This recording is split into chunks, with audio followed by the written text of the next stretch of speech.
from the Ministry of Roads and Highways is that they transferred 2 billion Ghana cedis. Hey. You know, they approved about 5 billion Ghana cedis for CAPEX. Yes. For the first 3 months of this year.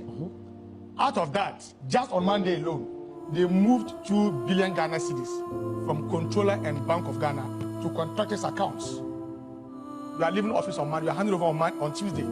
Then on Monday, you make payments of 2 billion Ghana cedis from Controller and Bank of Ghana to contractors. You were not checking this thing as a transition. I say, they were still in charge even as yesterday until they handed over to President Mahama. I say Monday.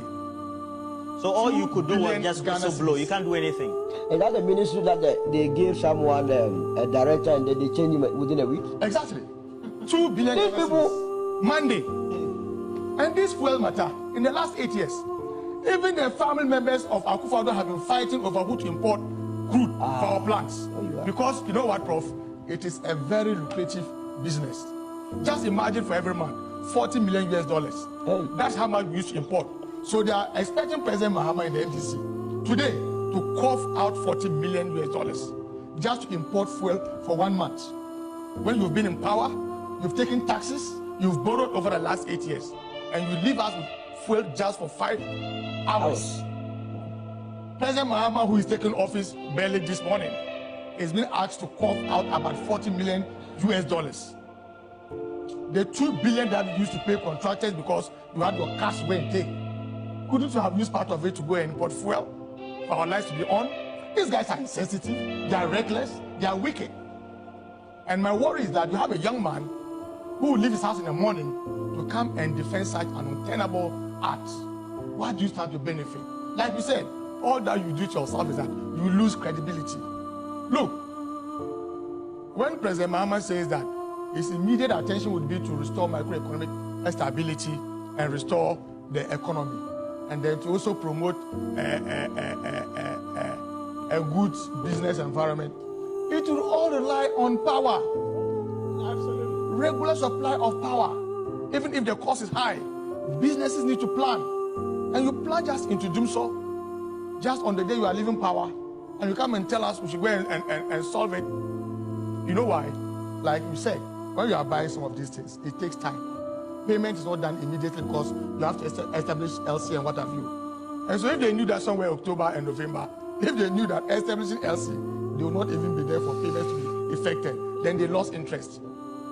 And so, but trust President Mahama, the way, look, where we are now, we are more interested in the way forward. And that's why... So what's the way forward? What will be done in the interim? Has someone a meeting this morning. All the players would be in a meeting, and then they will try to figure a way out. When you talk about the BDCs, what I do know, I stand for correction. They do, the BDCs would import finished products. What we need in this case is not a finished product. It's a crude. That crude will have to be refined. They have a way they also process it, not the one that we use in our filling stations. Yes, so the BDCs import finished products for of our OMCs to also sell.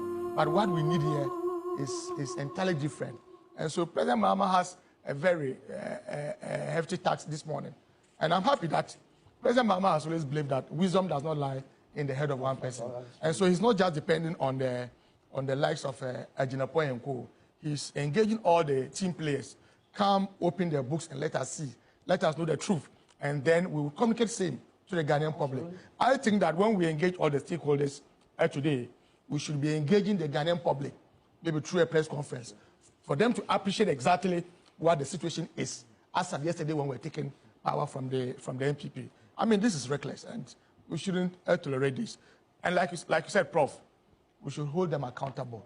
The minister who said they had transferred $70 million US, he should give us evidence of that transfer to GNPC.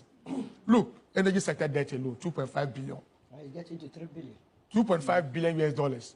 At the exchange rate of 15 Ghana cedis, that gives you about 40 billion Ghana cedis. And so when you are talking about the national debt, a lot of issues comes into play. And so when you talk about 800 billion, that sits at the Bank of Ghana as debt. We are looking at what we owe road contractors, energy sector debt. All of this will come into play. And so President Mahama has a very tough task. So just to also bring some clarity.